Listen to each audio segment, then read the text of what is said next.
Good morning. I'd like to introduce you to the Grunow teledial model 1297, manufactured sometime between 1936 and 1937, because sadly by 1938 Grunow was bankrupt and no longer in business. And this particular radio is actually quite sophisticated in many ways. Let me show you how and why that is the case. Little fall board here that you put your fingers underneath here and you lift up and you slide that in, and it exposes the dials and controls. So one of the things that makes this a sophisticated radio is it has this teledial feature, which was the feature that allowed you to automatically dial in a station simply by pressing in like a telephone and letting up.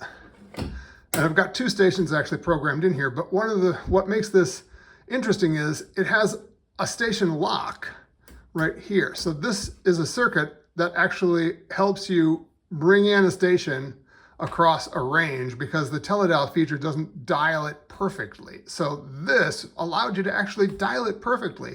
And that kind of station lock is really forward thinking, but also very advanced for this particular thing. It also has three brands. It has foreign, broadcast, and police band. So foreign means shortwave, broadcast means AM, the normal AM we have today, and police is a police band that was between 1600 and 1700 megahertz, which is actually the top end of our modern AM band. But you can't get any AM stations in it because it's really at the top and nobody's broadcasting up there because it's too close to shortwave. But without further ado, let me turn it back to standard, which is, this is the standard tuning. This is for the dial with the station lock. And let me turn it on. And if I'm lucky, it should be driving from an iPod that I have in the back. So this has a massive amplifier for its day. It is gonna warm up. It has an amplifier that was driving probably 12 watts of power, which is a lot. Nope. I don't have it on. Well, anyway, it would be on if I had turned it on. Let me go back here and show you what I'm talking about. If you can look in here, you can see there's a little iPod right here.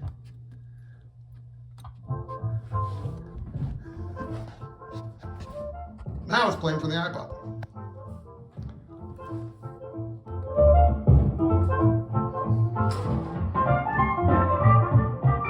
And the reason it can play from an iPod is because it was manufactured with an outlet in the back to plug in a record player. So if you had a turntable, you could plug it into a standard 1/4-inch turntable jack of the day and play your records through the radio. Anyway, that is the way that works. Let me go ahead and show you the circuits. This radio is actually very impressive in a couple of ways. The first is that it has the three bands. Here's the 1, 2, 3 bands of your tuning, the tuning gang. And it has this massive transformer, which is really much larger than normal transformers of the day. People weren't putting a transformer that big. They didn't care if your transformer burned out, but Grunow was thinking, we're gonna be doing other things with this. I mean, you could theoretically play a guitar through this, because if you look back here, here's that input. You could drive a 1/4-inch jack into that from a guitar, an electric guitar, and it would be amplified through this equipment, and you could probably hear it. Also, two big 6L6s driving away here. What? That's quite unique and very forward-thinking of them. The other thing is, when it was spec'd originally, it called for all metal tubes. There's only one glass tube in here, and that's the voltage rectifier over here. The rest of the tubes are all metal, precisely so that it can be shielded from unwanted radio interference, which was, again, it's like, good idea, but maybe this is why you went bankrupt. They really went all out. Now, I'm not saying that inside of this chassis, it wasn't a normal squirrel's nest of point-to-point wiring. It was terrible. I mean, point-to-point wiring is a messy thing, but it was the standard of the day. And so, that's the way people build stuff. So that shouldn't be taken as too, as indicative of quality. However, there were some things that you could see they were racing through manufacturing this. So that's why I think this was manufactured probably early 1937 is because they were already under the gun. They knew they were going to be in trouble losing money. And it was like, just get these products out the door. Because there was some bad soldering. I'm going to go ahead and unplug the auxiliary. And now you're suddenly on radio. I turn her back around. And there's the radio playing. Let me tune it. I'll put station lock back on. 67,000. Lyrics where they seem to be inspired by a Christian faith. How do we hear your faith? That is, You know, I grew up in the church and... Other symptoms, irregular heartbeat. Station lock is working because it did at that time. since then... It's working there still too. believe in God and, Anyway, so the station lock is working, and you've got a tone control within that station lock.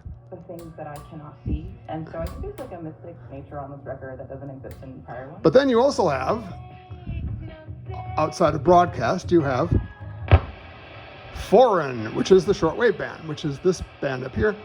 And it's very difficult to get good shortwave during the day, but let's see what we can do.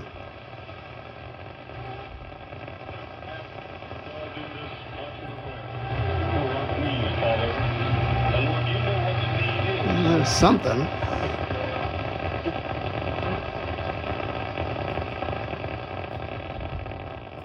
Yeah, I think we're just going to go off the deep end on that side. And police band as well.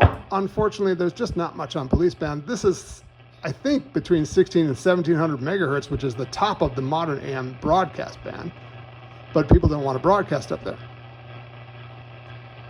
Tend to get a lot of nothing on the police band. Although sometimes you'll pick up single sideband telephones, sometimes you'll pick up other broadcasts. I have picked up some shortwave broadcasts during the evening hours on police band. But not a lot going on there.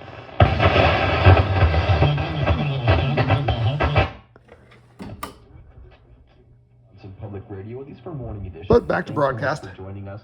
And as always, thanks to John. And it does seem to work great. Everything's working. It has tremendous reception. It really can pick up the stations, strangely enough, even with just a normal duplex antenna. And also did the whole finish and has new grill cloth. The grill cloth was sadly a little faded and worn out. But the new grill cloth, I found a replacement for it that's actually for a Zenith product that was so close that it looks great.